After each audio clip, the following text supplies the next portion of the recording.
Good afternoon, folks. 'Tis I, Captain Logan, and today I'm going to tell you how I felt about Lightyear, which I'm real late on, of course. This movie came out on Disney Plus a few days ago and was in the theater a month or two before that. Everything's coming to streaming faster, so it feels like it hasn't been that long, and this is still kind of in the news and would be relevant if anybody went and saw it. This was kind of a bomb. It must be Pixar's biggest bomb. I didn't look at the numbers to make absolutely for certain, but it barely made its money back, and that's, of course, not even counting merchandising and advertising.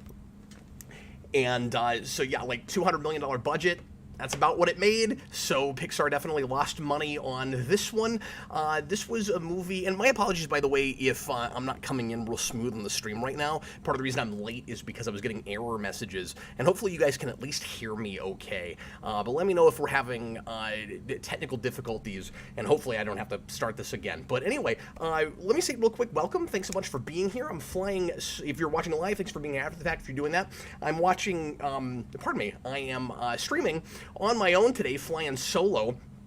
I watched this on a whim last night. I moved my schedule around a little bit, so I had a free evening, and this is a movie that I have been curious about, even though I keep hearing mixed to real negative things about it, and was kind of afraid I would sit down and be really disappointed by this, and I'll tell you, obviously, where I land on it here in just a second, but I meant to see this in the theater when my son and I were out of town in Florida, and we didn't get a chance to do that, and then it was coming to Disney Plus so quickly, I decided to prioritize other things that were in the theater, and so we did Thor, and we did Super Pets. I just did Prey the other day, so finally getting to this one, doing a lot more new stuff lately, and thanks so much for watching. Hope you've been enjoying it.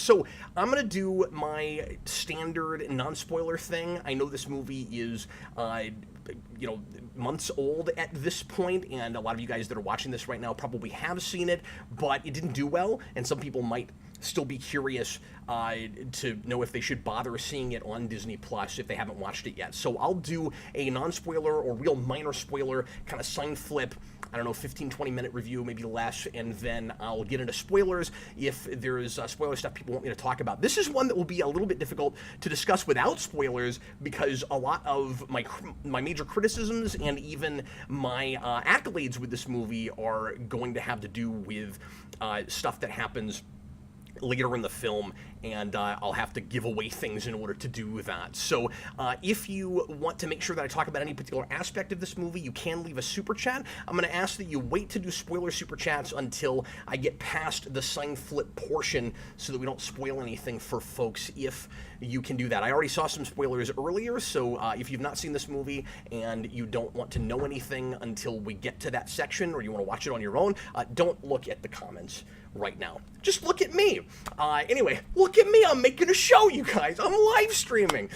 So anyway, Lightyear, a really kind of odd, confused premise for people. I think a lot of the reason that this movie didn't do well at the box office is because it wasn't advertised right, and it wasn't clear enough to people what it was, and it wasn't clear enough to people what it was before the trailers came out even, because for a long time the rumor was this was going to be live action, and I'm not sure how that rumor started. I don't know, because a lot of the animation had to have already been underway at the point that people like me, yahoos like me, were live streaming, doing Q&A shows saying, hey, it looks like we're getting a live action Lightyear movie. I wasn't alone. A lot of people thought that. Tim Allen thought that's what it was initially, apparently. And if that's, first of all, if that's what it had been made, I think people would have been a lot more intrigued by it. The idea of a spin-off of a animated movie about toys where you get the live action science fiction film that the toys are based on. That's a really neat idea. At the same time, a 2D animated movie that's, or even, and we've had, that as a TV show and an animated movie back in the early 2000s, but doing that on the big screen, I think also would have potentially excited people, although you very nearly would have had to have made that a sequel to that old show, because a lot of people still like that.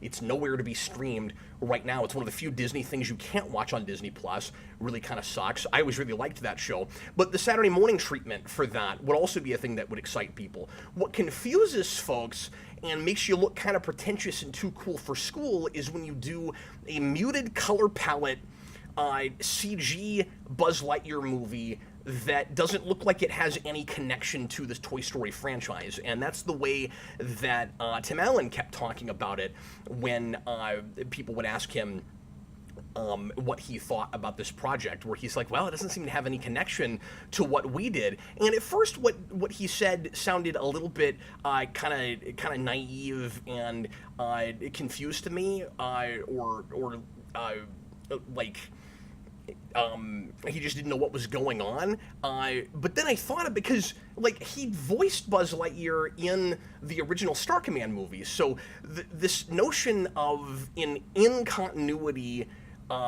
movie that the characters of Buzz Lightyear that the characters could see is not foreign to him and shouldn't be a thing that he wouldn't understand. But I think what he meant was it just, because he went, well, you can't have Buzz without Woody, and I'm like, well, but you voiced in a thing that did that. Like, don't you understand this premise? But the more I thought about it, the more it was like, yeah, he's right, though. It doesn't look like it has any real connection to that stuff. Like, it can't be in that universe, not just, obviously, these are not events that happen in the Toy Story universe, but the movie itself couldn't really be a thing that you could go to a theater and see in that universe. It's hard to buy it for lots of reasons, and I'm going to get into them, because that's my biggest issue with this, is just it starts from a really faulty premise. And I suspect that's because it's not really the premise that it actually started with at all, but we'll get into it. I'm going to be really irritating today and complain so much more about 10 seconds of intertitle text than I ever have with anything before, because it kind of ruins the whole movie. And even without that, it still has, you know, major issues and is kind of uninspired and not really what anybody wanted. But anyway, all of that to say, I get why this didn't do well. But what did I think of it? So I'll go ahead and so real quick, the premise of this, if you've not seen it, you're not familiar, is Buzz Lightyear works for Star Command. He's a captain in a like Starfleet type outfit, of course. Like with the Toy Story movies, we're adapting from what little mythology we had there, but also, in my opinion, going against some of it. For what at least people would probably expect that to be, but I don't want to get too ahead of myself. Anyway, so somebody in the comments before we started was asking how... Oh, yeah, Rainbow Nightmare. Why is there a galactic alliance when Star Command seems to be human only? Yeah, that's odd. It doesn't have aliens in it, but we're told there's something called the Galactic Alliance, so I don't know if it's just that humans, and I'm not even sure how far in the future we're supposed to be, but it's like humans maybe have colonized some, in Star Trek terms, M-class planets. We're going at the beginning of this to a habitable planet to check it out and see if we want to, try to colonize or do anything with it. I think it's supposed to be a colony ship. There is a bunch of people in stasis, kind of like Botany Bay in Star Trek. It's gonna be really hard not to constantly go to Star Trek with this video, but again, not to get too ahead of myself. But one of the things I did like about this movie is that it feels like a really cool blend of both Star Trek and Star Wars. So it's more science fiction in the way the story is told, but a lot of the trappings of it are real Star Wars-y. Particularly when we get to the Zurg portion and his ship and all of that. But anyway, so Buzz Lightyear makes kind of an understandable mistake that he berates himself for a lot of the rest of the movie, and he accidentally gets the ship stranded on this planet. and he's got to fix the fuel cell. Basically, it's the Star Trek 4 thing where the dilithium crystal is shot, and we got to figure out a way to replace it. We can't just recharge it. So we fast forward to a year, and we've built a whole colony on this planet. It seems a little bit too easy just how much civilization they have already, and that with what resources they had, they this quickly are able to get to light speed if only they can make their crystal work. That's crazy, but whatever. And then it becomes a time dilation story, kind of on, and a lot of this is in the trailer, so I'm not giving away too much, but kind of on the level of Flight of the Navigator, where Buzz Lightyear is testing light speed, the crystal is unstable, and he manages to get back to the planet, but 4 years have passed. And he's so obsessed with completing the mission, that's his whole thing. It's kind of the Galaxy Quest thing, but with a negative twist. Sometimes, I think the whole point of this movie is supposed to be never give up, never surrender, but sometimes it is important to know when to quit, when to surrender, as it were. Which gets a little bit weird with the... I don't want to give away too much. There's a whole surrender thing with the suit. But anyway, so Buzz Lightyear keeps trying and trying to make the light speed work, to get the crystal stable, and it takes him decades to do that. His partner ends up getting old and dying in the process, and eventually he is able to make it work with the help of a robot cat, but he is not allowed to leave the planet and get everybody off the planet because the kind of admiral that has taken his old friend's place doesn't want to leave, and everybody wants to stay on the planet. And the whole point of it ultimately is they have found happiness and their lives there, and they don't need to go back home because they have found home. And that's kind of the lesson that Buzz Lightyear is going to have to learn through all of this. And he's got a ragtag group of friends that are real typical. I was afraid the supporting cast would be very generic. I think they are pretty generic, and that's anyway, that's more or less. And in the middle of all this, eventually there's a supervillain, and it's Zurg, and I'll talk a little bit later about how that whole thing is handled. So let's go ahead and do best thing, worst thing. I'll do a sign flip, and then I'll talk spoilers. My favorite thing about this movie is the science fiction concepts, I guess. Like, some of it is a little too routine, and I've kind of been there and done that before, but to bring them to children that have never maybe seen them before, and doing it as relatively, like, I don't know, I want to say straight, because, like, I think the Buzz Lightyear of it all, the Star Command of it all, we're not playing straight enough, not taking seriously enough, and that kind of ruins a lot of what I'm liking about the movie. But it does seem to... The guy who directed this seems to be a science fiction guy and seems to have watched and read a lot of stuff. And that's, let's see, Angus MacLean, who apparently did way back in the day, the opening sequence for Buzz Lightyear of Star Command. So curious that they went in such a different direction with this and didn't do more of an over-the-top kind of... fun Saturday morning, like more bright, lighthearted kind of thing, and that they attempted to go as visually understated as this is, but then also real kind of modern humor and the kind of humor that people complain about with some of the MCU films and that sort of thing. But anyway, I'm trying to talk about positives. I can't say too much more about that before we get into spoilers, but the villain plot, while it's really not what I want with Zurg and everything, if it had been a different character, is kind of classic sci-fi stuff. It gets to kind of some human condition stuff. It's not super thought-provoking or anything, but I don't know, there's some kind of classic trappings there that I like. I like the time dilation idea. A lot of what works in this movie, I think, it works on paper more than it does in execution. But the idea of Buzz being motivated primarily by having to watch his best friend get old and die, and that really pushing his determination to get back home, even if she can't come back with him, is, again, at least on paper, compelling. And so that's cool. My least favorite thing about this movie is and I think it must be retroactive. Retroactively trying to pretend like this is the movie that Andy, the kid with Woody and Buzz in the Toy Story movies, saw when he was a kid in 1995 and made him obsessed with Toy Story.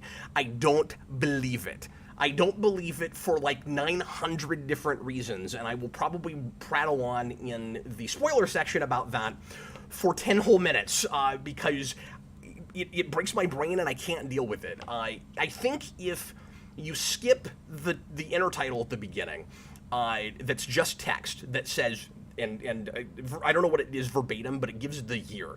In 1995, a kid named Andy became obsessed with Buzz Lightyear because of this movie, or like he had a Buzz Lightyear toy and he loved Buzz Lightyear, and this was that movie. And it can't be, and it's kind of, the proof is in the pudding with that, right? I mean, one of the big reasons that I can't believe that is because kids didn't take to this movie, and nobody went and saw it, and the merchandising is not leaving shelves. If you want any of the stuff that they put out for this movie, go to Target or Walmart right now, because it's all there. Like, they've not sold out of anything, and that's wild in being even a spin-off of the Toy Story property, with the 4 doing as well as it did, and then this barely broke 200 million. I was thinking about that for a minute, because I'm used to doing these How I Felt Abouts, and thinking, okay, well, like, the run's not done yet. The run's done! It's on Disney Plus. It made $200 million in total. That's astounding. It's crazy. And again, we can speculate about why. I mean, like, some of it is, I think, aesthetic. Some of it, I don't want to spend too long talking about this, but it's interesting. Some of it I do think has to do with Chris Evans as opposed to Tim Allen. If only he had voiced it, I think this movie immediately doubles in profit. And that's weird, because Chris Evans is popular and people miss him as Captain America. And I think that if he had played a live-action Buzz Lightyear, that's wonderful casting. And I think a lot of people would have been really curious about that and would have gone to see it. And I think this treatment, you could get away with more if you did it that way. But again, it was partly confusing to people because it was 3D animation, and it was partly confusing to people because it's like, well, why can't it be Tim Allen? He did it in the first place. And I've heard people on the other side of this say, well, no, it's a different vision, so it can't be Tim Allen. You're going to see me go back to this intertitle over and over again. Again, I'm going to be irritating about this, and I apologize, but I can't help myself. So, Tim Allen is the voice of the toy when you press the button. Like, it's not just when the toy talks, you hear Tim Allen. Like, the voice of the toy is Tim Allen. And you can explain this away, but there's no good reason for it not to be him is the problem. If I saw the movie and it won me over on it, where I was like, okay, there's no other way around it, or this wasn't trying to be the in-continuity movie that Andy saw, then, like, okay, fine, I guess. I still don't fully understand why you went with this version, because it feels way too much like a generic kind of decades later like reboot of something, especially because of all of the like origins for the kind of, you know, lame, pointless origins for things. There's not as much of that as there is in like a Ghostbusters 2016, but I'm jumping around. But real quick, I gotta say, that's a movie that I thought about more watching this than I would have expected. That opening title thing, like this is the movie that Andy saw. Isn't that a lot like the teaser for 2016 that is infamous now? That's the main reason that movie bombed. 30 years ago, For Scientists. Like, it's kind of like that, right? Like, it doesn't know what it is. Or I suspect with this, it does know what it is, and it got cold feet. It's like Ninja Turtles 2014 adding Teenage Mutant back in the title, or going ahead and getting away from the Turtles are aliens idea because everybody freaked out about that. So now we got to rewrite the script. Like, it feels like that. It's like but this is different because it feels like we have a completed movie, and then they went, people aren't really buying into this. I guess we got to spend $6.50 to put a title at the beginning that says, this is the movie Andy saw. So I will talk about some things I like, some other things I liked in this, because this is a mixed bag before it's terrible. But overall, I get why people were so disappointed with this. And for me, it's not, it doesn't have anything or like enough to do with Toy Story. For me, it's the premise is muddled because of that, partly because of that title at the beginning.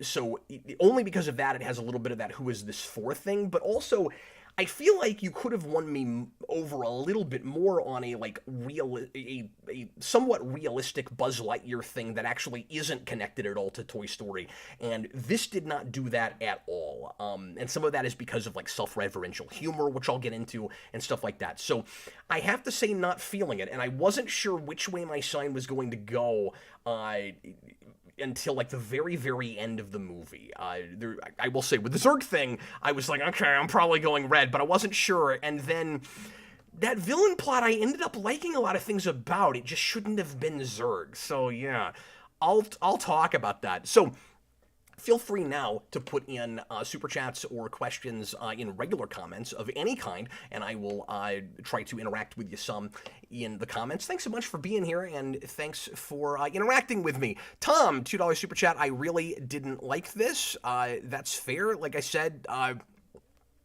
I think at the end of the day, I didn't either, but I'm frustrated before I'm completely dismissive of it, because I think there's some things here that certainly could have worked a lot better than they did. Bob Hunt, $5 super chat. The humor makes it feel really modern, even though we weren't doing that in the 90s. This is the film Andy saw that made him want the toy. The director said this. The director didn't just say it, the movie said it, and that's why I feel like I'm stuck with that.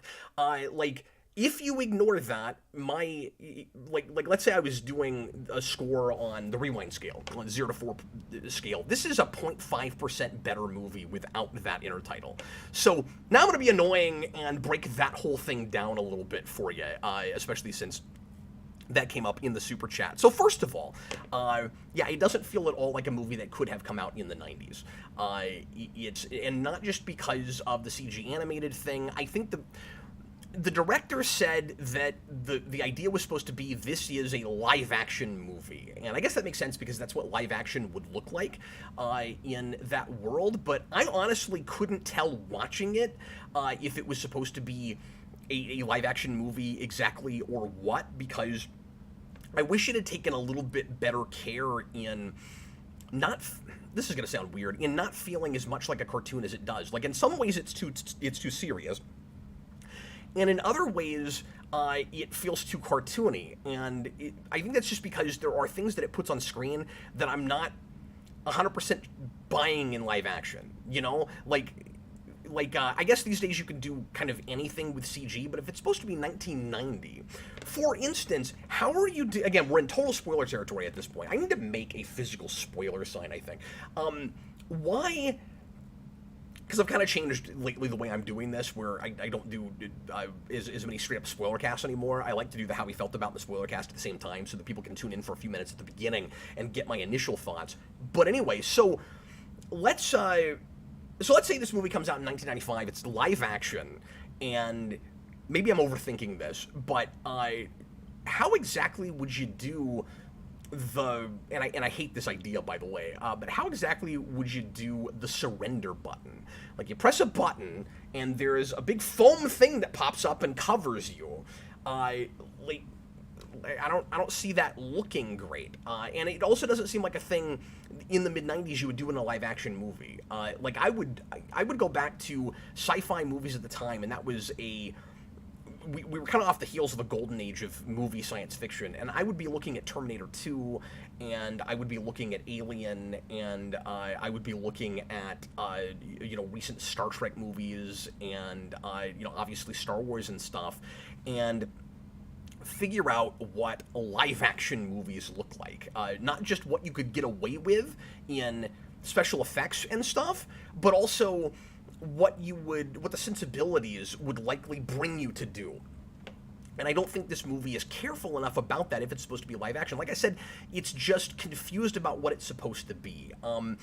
It really watches like I said a minute ago, like the initial idea is let's do a, I don't know, Martian level, like kind of not too far flung in the future science fiction epic, because the lines are blurred now with science fiction, where it's like, well, if it's about science stuff and it's fiction, I guess it's science fiction, but like we're so far in the future now, it feels like, with what we can do with technology, that a lot of things that, like, if you make a movie about going to space, it feels like science fiction, but it might not technically be that. It could just be historical, or it could just be like NASA right now.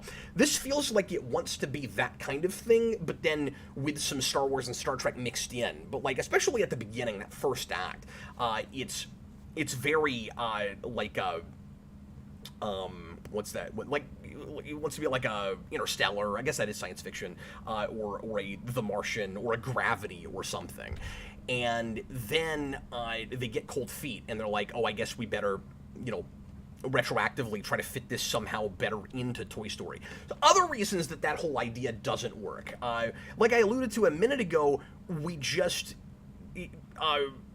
didn't make a thing that feels like it would capture children's attention the way whatever we all imagined Buzz Lightyear, the movie, the TV show, the video game, whatever you like, whatever it is that those toys are based on. In the original Toy Story, it's whatever that is. It seems like would be more fun and more colorful, and this does not seem like a thing that would grab kids' attention. And again, guess what? It didn't, because the movie didn't sell very well. I also, there's a real world component to this too. I also can't deal with the fact that in the real world, we merchandised this with toys that have the same muted color palette and the exact designs of the movie, even though we're saying that the original Buzz Lightyear toy was based on this movie. It feels like a lack of confidence or something, right? It's like, well, maybe you could have a movie like this that then gets more kidified toys, and then the kids get really excited about it, and we could put those out for the kids. But it's like that live-action Lion King thing, where it's like it has to have its own aesthetic because it's its own movie, and then sell that for the people that just saw this, and that feels just like overly consumeristic-y. That's dumb the way I said that. It's overwrought with more consumerism than it needs to be, I guess is what I'm trying to say. It's an overly business move. Don't say that if you're not going to commit to that idea. And I don't want to get into the controversy with this movie, so as far as the like lesbian kiss thing and all of that, the only thing I'm going to say about that is, again, it's 1995. That's not going to be in a kids movie, much like it's not going to be in a family movie, much less a movie aimed at kids in that time period. And like, some people might find that whole thing like a little too pandery, like because we don't do enough with it or whatever. I don't want to get into all of the arguments and stuff with that whole thing, but it's just, you can't have such modern sensibilities in a movie that you're claiming came out in 1995, and that's supposed to be connected to all of that. And again, remember, we're in spoiler territory. The other big thing is, this is clearly not what Zurg was ever supposed to be. So, evil future Buzz Lightyear. Very routine. I've seen this story 1.5 million times, and it tends to be a story that I actually really enjoy when it's handled well, so I don't mind seeing it be made fresh again. Again, on paper, I like it thematically. You have a Buzz Lightyear who is from a different timeline, where he was told that he can't finish his mission, and he was arrested and thrown in the stockade because he stole a ship trying to make his light speed jump again. And he says, I'm not having that, and he, I guess, breaks out or whatever, I forget exactly, and he finds a way to time travel, and he ends up going way in the future, and somehow, this is very contrived, he somehow gets his hands on robotics and a big ship and a bunch of stuff that looks like it came from Emperor Palpatine. Okay, and he commandeers it, and then he comes back to the past, and he can't go back as far as he wants to, which is his explanation for why he doesn't just go back to before, the just kill Hitler question. Like, why doesn't it just go back to before the lightspeed jump and get everybody back home? Well, something, I can't do that, is the explanation. And so he winds back up conveniently where our Buzz Lightyear is right now. I guess before all that's happened, I'm a little bit fuzzy on the timeline thing of whether he's from an a totally alternate timeline where he handled things differently, or if the thing that would happen to him just hasn't happened to Buzz yet. I think it's that second thing. It really has to be, because otherwise you have that kind of end of Endgame question of why he's not, or why, if he's in a different dimension, he winds back up in ours. So I don't think it's that whole thing. I was reminded of two things called Endgame watching this. Obviously Avengers Endgame, but also the final episode of Star Trek Voyager, which is about a elderly Admiral Janeway who goes back in time to get her crew home earlier than they did so that her friends won't die. Never mind that lots of other people died throughout the course of the series, and she could have gone back even further if she wanted to. She seems like a almost villainous character in that, and the show doesn't know it, and that's what kind of makes that a terrible finale and a not very good episode. But the reason I'm bringing it up, not just, somewhat similar situations, is one thing I did really appreciate about evil elderly Buzz Lightyear, or I should say elderly, old man Buzz, like old man Logan. But one thing I did really appreciate about it is that we're talking about a thing with time travel in this, and this is our Buzz Lightyear's main motivation, and the thing that makes him most sympathetic, I think. Big thing in time travel stories that we don't deal with enough, which is if you want to go back and fix the world to your liking or the way it should have always been or whatever, you can't forget about cause and effect. You can't forget about all of the people that, regardless of the people that suffered the first time around, what about the people that have happy lives now? What about the people that wouldn't be born if you changed the timeline? You're effectively killing people, even if nobody ever knows about it. And Star Trek 09 dealt with this a little bit with Nero. Don't tell me it didn't happen. I was there. It happened. And this Buzz Lightyear, this Zurg Lightyear, seems to be kind of like Nero in 09, in a way. And I kind of like that, because, like I said, that Voyager Endgame problem of Janeway's not even thinking about all of the people that... Because she's not in a dystopian future when she does it. There's all these people with, happy lives now, and, the doctor's got a wife, and B'Elanna Torres' kid is doing well, and all of that. It's well, you're gonna, Reginald Barkley has a great job and a life now, and everything.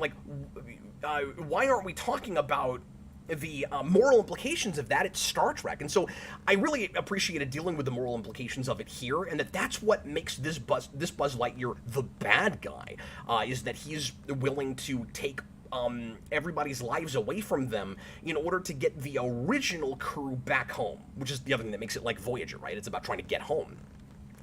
And he's missing the point that it's not arbitrarily, superficially about just completing the mission, and about how, and about you feeling good about the work you do, and not feeling guilty anymore about making a mistake, a superficial mistake. It's not compelling the way it's handled. Another thing happens with the Izzy character later on as well, where she prematurely presses a button where she jettisons the fuel, and then she's berating herself after that, and it's treated like kind of an opportunity for change and a big moment for her. And it's well, I guess only it's just superficial, only in the sense that you weren't very experienced before, and you're a little bit impulsive, but it didn't feel like it came from a real interesting character place, or that there was very much to learn beyond.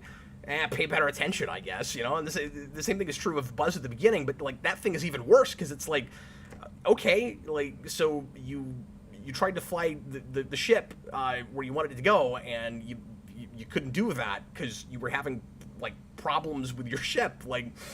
Okay, I just don't know what's interesting about that. But anyway, I'm getting into a bit of a rambly place now, so I'll get back to super chats in a second. But yeah, Zurg was an emperor, and if you're to believe the thing that the toys think in Toy Story 2. He might have been Buzz Lightyear's father, and I think they think they're being clever, and there's a lot of this in this movie, where it's like we're not straight up doing what it was, but riffing on it. So isn't it clever that instead of it being Buzz Lightyear's father, it's Buzz Lightyear? And it must be that, now that I'm thinking about it, because when the big Ironmonger helmet opens, that's all I could think about with giant Zurg, was like, Tony, you've updated your armor! He's just Obadiah Stane as Buzz Lightyear. So his big robot suit opens, and the reveal is, oh my god, he looks just like Buzz, but he's like an old man. And Buzz goes, Dad or father or whatever he says. He's like, no, I'm you. Dun dun dun. The movie doesn't even really. There's a pacing thing with the scenes in this, right? Where like that should be a big moment, even if I'm not all that, shocked by it. Because I keep going, okay, Zurg's not going to be Zurg, like, just because he's huge and they're playing him like he's a robot man or something. I did kind of like that, since he's supposed to be sort of the Darth Vader, he kind of has his own TIE fighter and goes after them in a TIE fighter and stuff like that. But that's only cool if he's actually an emperor. And then he reveals that he's not Buzz's father, and so it's like, okay. And so I see what you did there. Yeah, good job, you guys. And then you gotta get, I'll get to super chats in a second, and then you gotta get, like, silly origins for everything, right? Like, we have, Zurg's name is sort of, like, again, I keep going to Star Trek, it's sort of like, V'ger from Star Trek the Motion Picture. With the whole movie, it's a V'ger. Oh, it's the Voyager space probe. That's like, and they just didn't have all the letters. That's this. You got these robots that they keep trying to say Buzz, and they can't say Buzz. It turns into Zurg, and then he just calls himself Zurg. That's pretty lame. That's pretty uninspired. That's a little bit like we have to have an origin for Underdog's cape, or we have to have some guy spray painting the Ghostbusters logo on the side of a wall. Like, okay, you're a little bit too cool for school there, and then that gets into all the reverential humor, where, so there's one big character thing that ruins Buzz Lightyear as a character for me in this. And that is, and this might sound minor to a lot of people, but it took me out immediately. I could not take him seriously because of this. They're trying to have their cake and eat it too. They're doing a slightly more understated Buzz Lightyear, even though Chris Evans is just doing a Tim Allen impression, making you wonder once again, why can't it just be Tim Allen? That would have given it credibility and people would have seen it. But anyway, it's so weird that we live in a world now where Chris Evans makes a movie that doesn't make any money a few years after people are sad that he stopped making Avengers. I mean, he has a different role and stuff, but there are some weird parallels to Captain America in this also, which I might get into. But anyway, I'm getting ahead of myself again. So the thing that I cannot deal with is Buzz Lightyear working for Star Command can't just make a log entry without us making fun of it. Isn't it so silly that characters in sci-fi things like Star Trek have to make logs in order to give the audience exposition? Well, sometimes, kind of, but it's a conceit. It's a story device that allows us to get information, and it also just makes sense as a thing that you would do. Like, you're letting your brass back home know what's going on with your mission. So yeah, he's speaking into his wrist and saying, Buzz Lightyear's log, stardate, whatever, and they just straight up do the stardate thing. We're stranded on this planet. And then his partner comes up and goes, and this was in the trailer too. His partner comes in, and I was a little bit worried about this because of the trailer. His partner comes up and goes, so, you know nobody actually listens to these things, right? And he's like, why are you talking to yourself? And he's like, I just like doing that. You know, it makes me think, or whatever it is he says. And then he does it even when he doesn't have an apparatus to do it. It's hokey, it's silly. I don't really understand that as a character thing. It seems like just a cute, trying to be clever thing where it's like, well, this is what the toy did. So here's the silly reason. You don't need a silly reason. Just make it a log entry. We don't need goofy explanations for everything. Okay, getting back to Super Chats. There are quite a few here, so let me go ahead and get these read. Bob the Hun, sorry, I just want to make sure I'm not missing anything here. I'm flying solo, so if I miss any of these, somebody just let me know in the comments, would you? I sure appreciate it. And thanks for the support today, guys. I know I'm broadcasting a lot earlier than I usually do. This is just a block of time I had this afternoon, and I'm busy a little bit later preparing for the Superhero Rewind, quick plug, that I am doing tomorrow night, if all goes according to plan, on The Lone Ranger from 2013. Another Disney thing that this movie reminded me of a little bit, because it is kind of, in certain ways, feeling like it's missing the point of its protagonist. Not like that movie does, but more so just, again, doing the thing where we have to have, like, clever explanations for everything, and it feels like it's a remake of something that doesn't really love or appreciate the material. Oh, that reminds me of this, too, real quick, before I read the Super Chat. There was a thing that I thought this movie was going to do just a few minutes in that I thought would be a big reveal at the end. And I can't decide if I'm glad it didn't happen or not. I think I'm glad it didn't happen, just especially with this material, and since nobody, or a lot of people didn't seem to care for it. It was reviewed okay, but like people didn't bother with it. There is I thought it was going to be like Split. I thought we were going to get to the end of the movie, and this was going to turn out to be a backdoor sequel to WALL-E, because there are robots at the beginning that seem like throwbacks to WALL-E, and I started thinking about it, and I was like, forgetting this Toy Story connection, and that it would just be really weird that those are in the same continuity, but then Toy Story has toys of this. Forgetting that, it could kind of work, where, like, you get to the end of WALL-E, and we've got plants growing on Earth again, and we're going to be able to move back and colonize our own planet again, and then maybe eventually, we've learned all the lessons from WALL-E, and then we build in alliance with either whoever else is out in space, and we just only see humans here, or because we colonize a bunch of other planets, and this is just in the far-flung future of that. I really thought that might be a reveal at the end, and then that didn't happen. Bob the Hun, $5 super chat. The director was really pushing it being the film Andy saw. Did I read this one already? I'll read it again in case I didn't. Like, he was proud of it. He was so clever. They just effed it up and didn't think about it. They didn't. It has that thing where it feels like there's maybe a couple of different schools of thought going up against each other. Lone Ranger also has that problem. Bob the Hun, $2 super chat. Not cold feet, just stupidity and laziness. Maybe so. I just feel like if from the word go, like, maybe I'm giving it too much credit. If the idea was always that this was going to straight up be the movie Andy saw. And yeah, as I did a little bit of research right before broadcasting, and listening to or reading the director talking about this movie, kind of seems like that's what he wanted. But I'm not sure the script did. Like, I don't know. I didn't read enough to see like who wrote this, and if I don't think he was. His name is in story. Angus MacLane with Matthew Aldrich and Jason Headley. Okay. I mean, I don't want to be mean and straight up say stupidity, but it is pretty weird if that was always the point. And I don't know how you put it together like this and don't expect people to kind of turn on it. Like, people love Toy Story. That franchise is beloved, and you have to expect people to not immediately get what you're doing and to go, oh well, it doesn't have anybody from the old ones. I don't care that it's not in that universe. I'm not going to see it. I still say it should have been live action. Anthony Cabrera. Transformers and G.I. Joe were properties that were based on toys but could stand on their own and inspire toys, whereas this film couldn't inspire toys. Absolutely.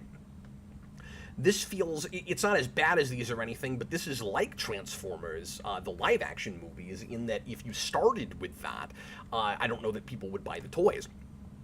I know those movies were really popular, but I'm just not sure. Well, maybe I'm wrong about that, because a lot of people that like those movies probably didn't actually grow up with Transformers. So I don't know if that's right. I don't know if that's fair, but I don't know. Like Zurg, and like his robots are pretty generic, but like Zurg himself looks fine. He's just enormous because he's in a giant ironmonger suit. But yeah, I mean, I agree with the sentiment of your comment in what I was talking about earlier, which is just this has to, you have to buy, if this is supposed to be the movie Andy saw, that this would be a phenomenon. Not just that kids would like it and see it and get stuff from it, but that it would be everywhere. Imagine, if you will, you've never seen Toy Story, and you watch this movie, and then you see, so you've never heard of Andy before, and this movie opens saying Andy in 1995, and this is the movie that he loved. And then you watch Toy Story, and he puts Buzz Lightyear all over his room, and he gets rid of, and he takes Woody off his bed, and he's not playing with anything else, hardly, and Buzz Lightyear is his whole world. You'd go, really? Like, that's his thing? It'd be like if, I'm not saying this is super dark or anything, but I'm just imagining this with like other kind of more bleak, not even bleak, but more just muted color palette things. Like imagine that happens with a kid with like Battlestar Galactica or something. Like it could, but it wasn't just Andy. It was this huge phenomenon. You couldn't hardly get that toy at Christmas time. It was really popular. And this doesn't, it's, the way it's sold and is confused because it doesn't feel enough of a kid's thing.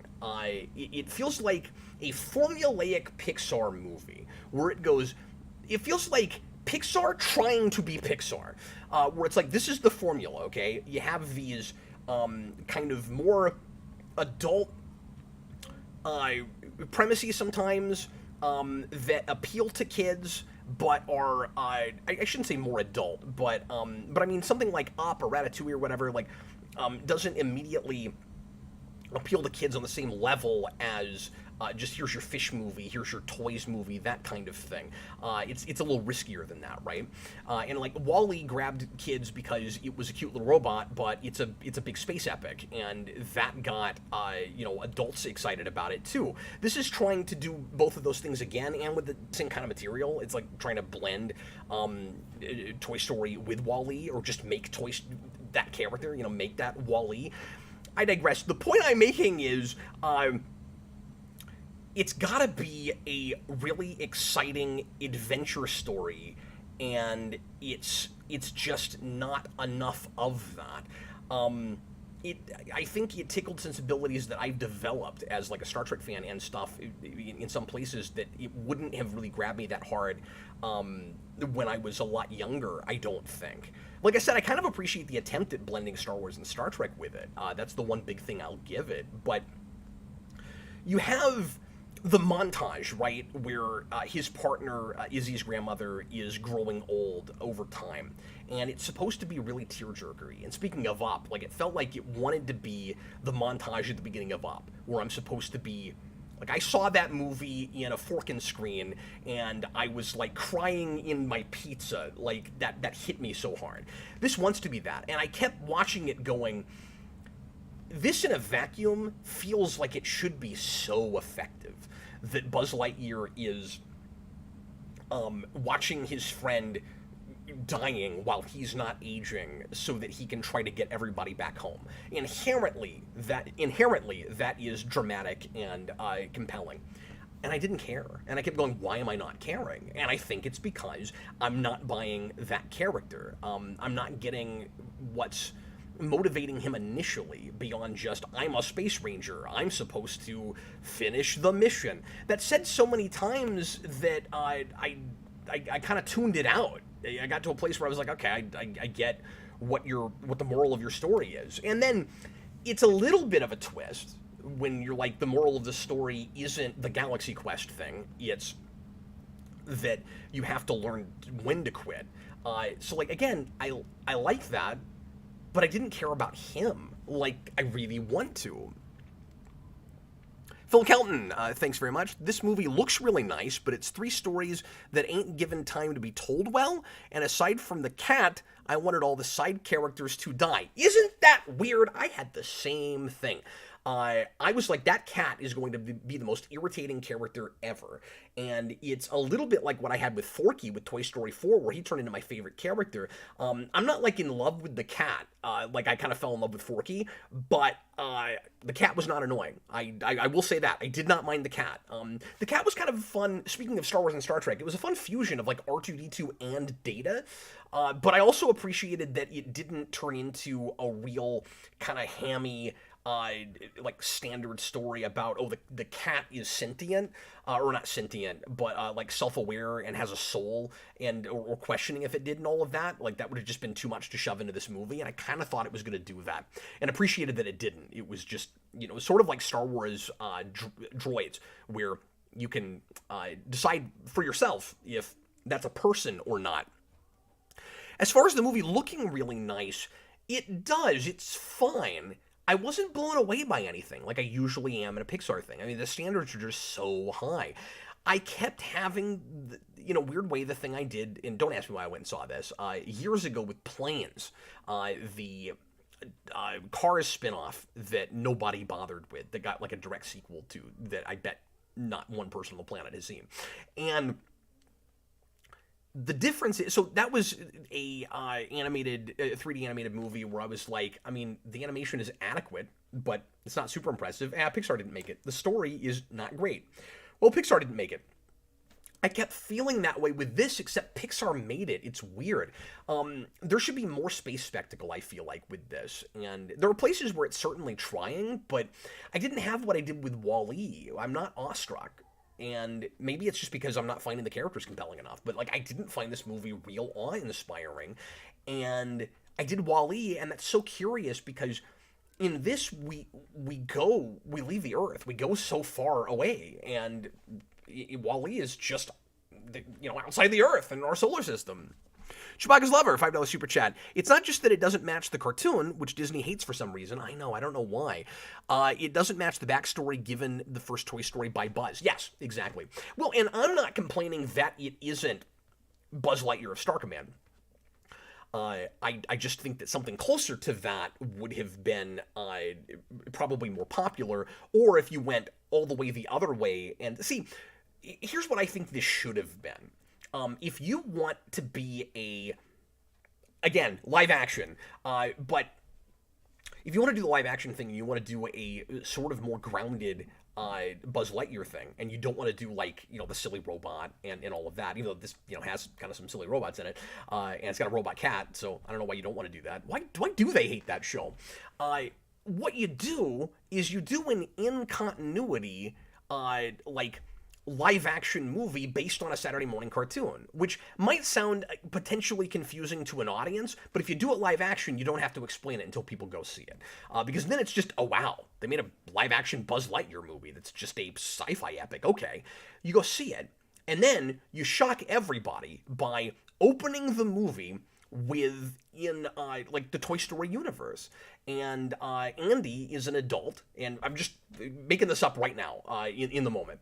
Andy is an adult, and he sees a trailer for the Buzz Lightyear movie, and you do the thing that they did in WALL-E, right, where you occasionally have a live-action person on a TV, and you're like, well, it's kind of nonsensical, but then you could fit it in the continuity that way, and you can tell the difference between what's supposed to be a cartoon and what's live action.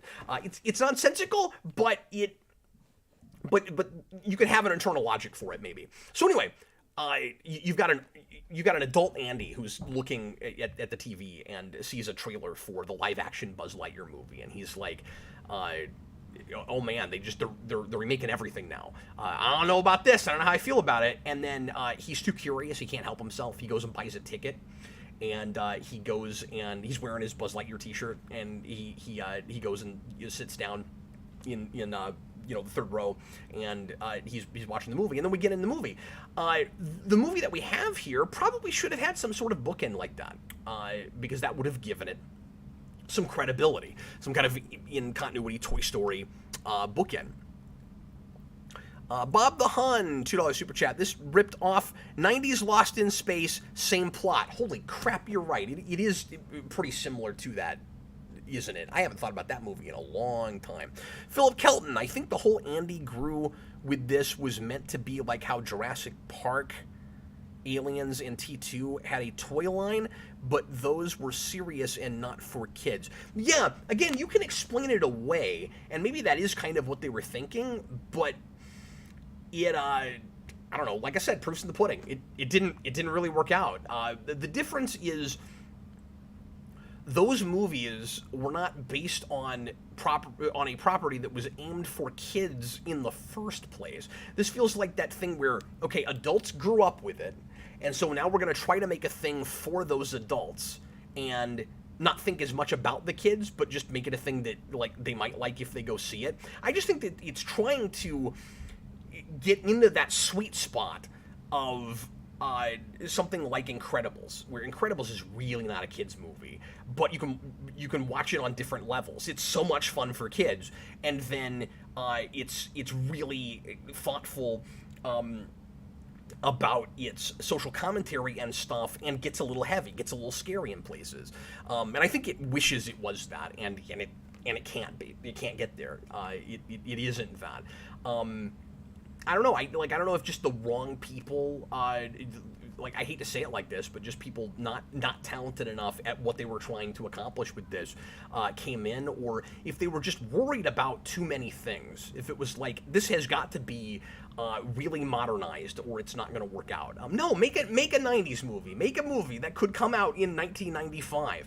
And as soon as you start shoving in modern sensibilities, people are not going to buy it. It's not going to work out. And if you need a more modern movie, if you need your Buzz Lightyear movie where his partner is a lesbian that has a family and kisses a woman, then you've got to make it kind of different. I don't think you can open with that intertitle if that's what you're going to do. And then it's up to everybody as to whether or not they, want a movie that is that has modern sensibilities and is so disconnected from those movies. I was so confused when the trailers came out and people went, "Oh, it has nothing to do with Toy Story," and I was like, "Well, you always knew that there was probably something those toys were based on. Like, it's just not an in-continuity thing. Why is everybody confused about it? It's got Zurg in it. Like, what automatically makes it not that character and that world?" And then I saw the movie, and then I was like, oh, that's what it is. I'm really disappointed with the Zurg thing. That's so lame, and I hate watching things like this where it's like the people that made this think they're really clever, and they've not paid attention to remakes of things. And I realize this isn't exactly a remake, but it totally feels like it fits in that category. That's the attitude of it. Of all the times people have complained that, no, that's lame, you don't get it, or adaptations of things where it's like, you're too cool for school, you don't trust in the material you're doing, you made Galactus a giant cloud, and these are the kinds of people that make Galactus a giant cloud. Chewbacca's Lover, another $5 super chat. Thanks so much. It wouldn't have to be super dark, but I wished it took itself as seriously as any PG-13 superhero film. Without having to be PG-13, it's too goofy.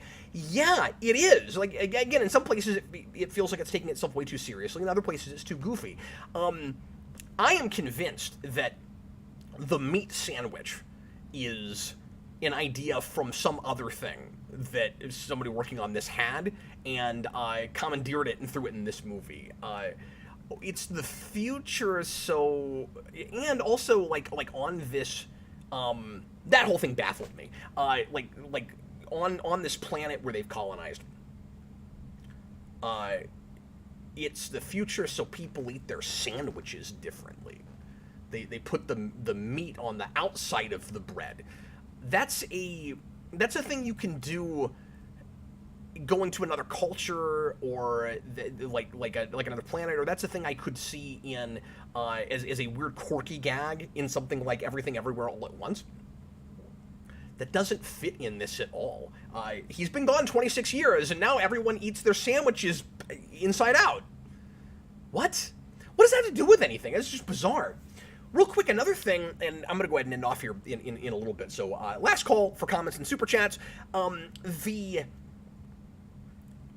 I got really tired of contrived situations based on characters making idiotic mistakes. First of all, the underdog riffraff thing seems, I don't want to say necessarily emotionally manipulative, but once again, it's just so rote, where it's like, Buzz Lightyear can't just have a crew.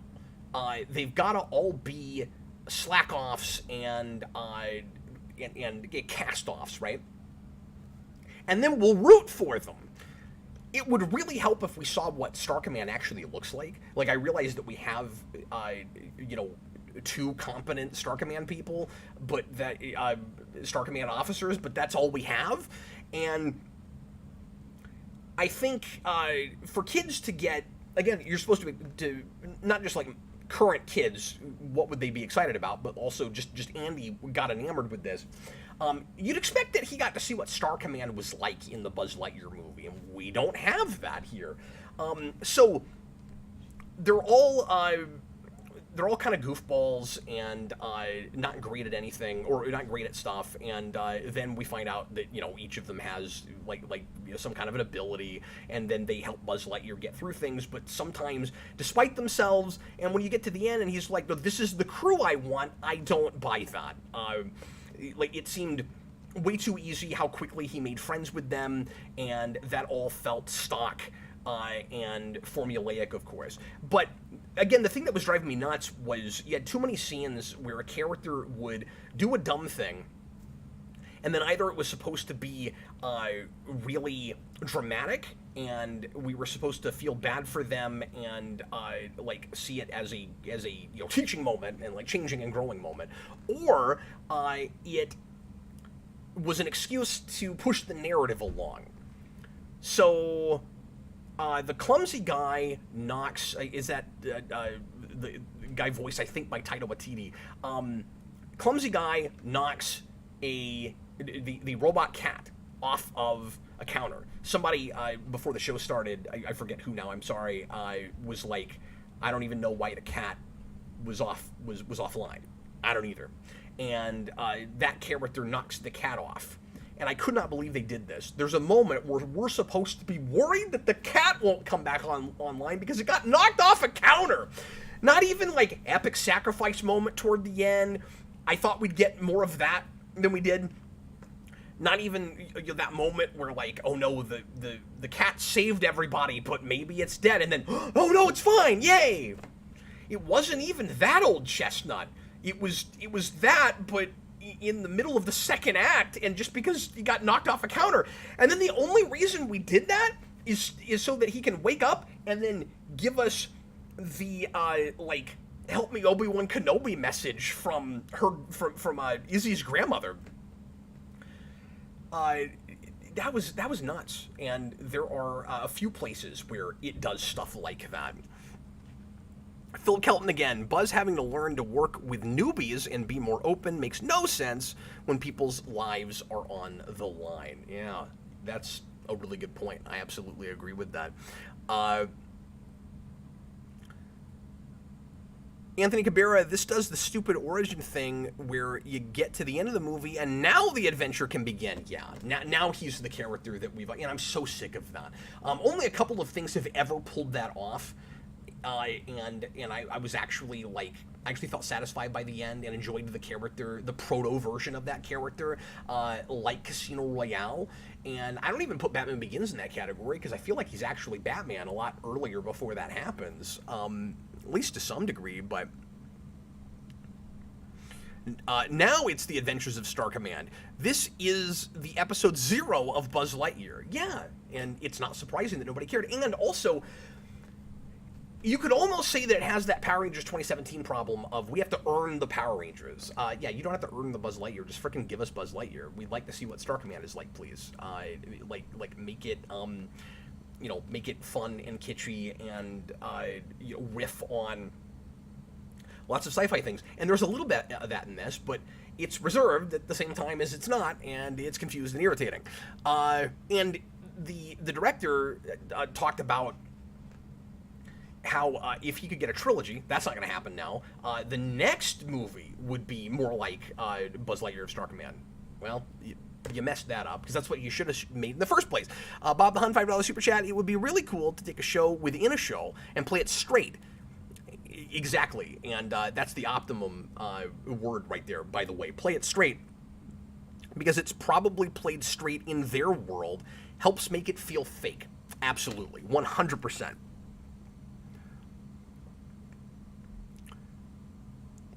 Thomas Lowe, Buzz Lightyear of Star Command is a lot better than this movie. It is, and I haven't seen that in a long time. Maybe at some point I'll revisit that and do a quick little video on it, because I wanted to watch that the whole time I was looking at this. I always thought Zurg was a really cool design, and I thought he had a cool voice, and I wanted to see this movie, play around with that. And then they reduced him to just a big robot shell, and that was really kind of sad. Well, I'm well over an hour. I'm going to go ahead and bid everybody farewell.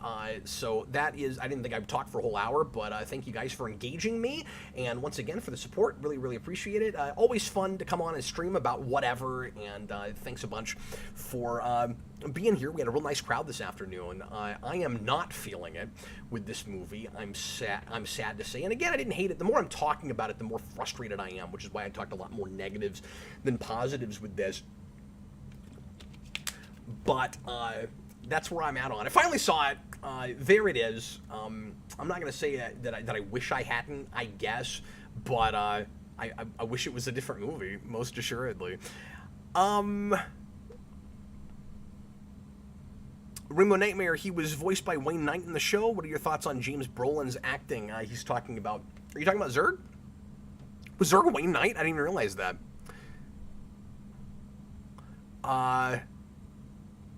That's cool. Yeah, I thought James Brolin was fine. I didn't like it as well as the old voice, though. General Ursus, Tim Allen dodged a bullet with this movie. Yeah, I mean, I still think it would have performed better if he had been in it, and I think people probably would have liked it more. I don't mean to say that, all general moviegoers are really superficial, but I wondered if it wouldn't have been... I was about to end off. I'm getting super chats again. I'll finish here in a second. I wonder if it wouldn't have been a little bit of that Sonic the Hedgehog thing.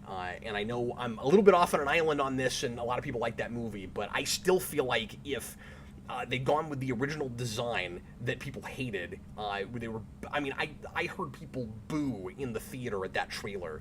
And it was exactly the same movie, but that design was different. People would be complaining about everything else in that movie that some folks are okay with now. And I think you might have had that a little bit if it had been Tim Allen. What if they'd switched voices in the middle of making it?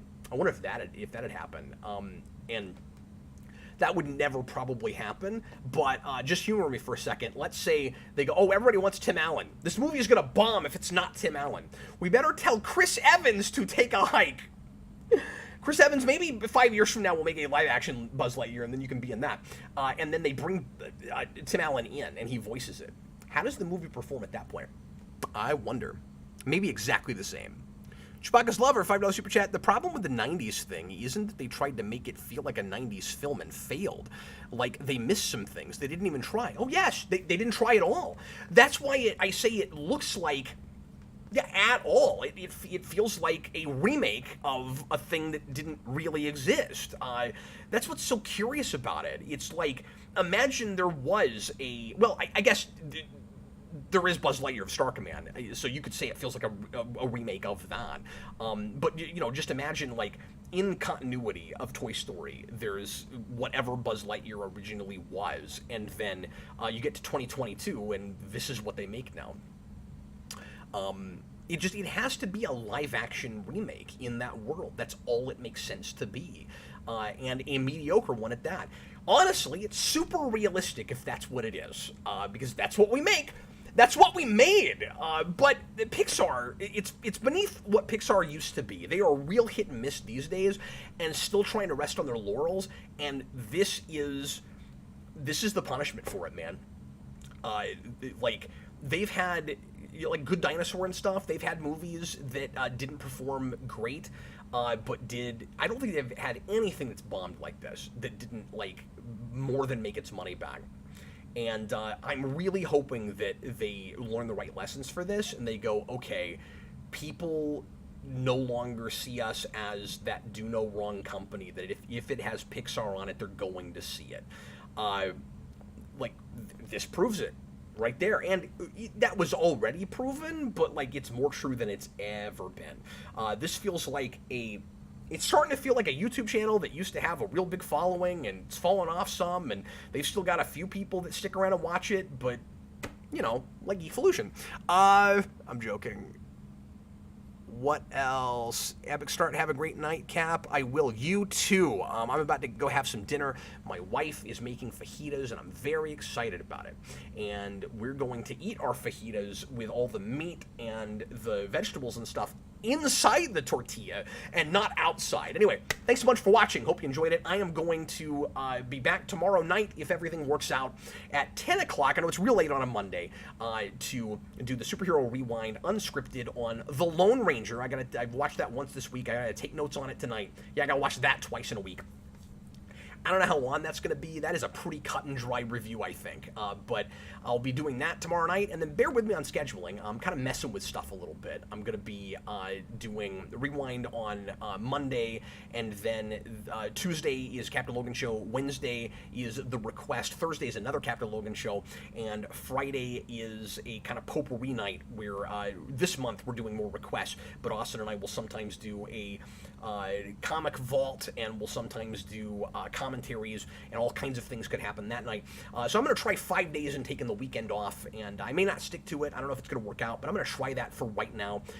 Sometimes I have to move stuff around and try different things just to keep things fresh for myself, but that's my plan right now. And I don't know if I'm going to stick to that 10 o'clock time on Mondays. I have to this week because I have something else in the evening, but I may go to like 8 o'clock the week after. I'm not sure yet, but anyway, stay tuned for that, and then I'll announce the next Rewind, which will be another request, and probably not a superhero thing. I think there'll be a Rewind on a science fiction movie the next week, probably.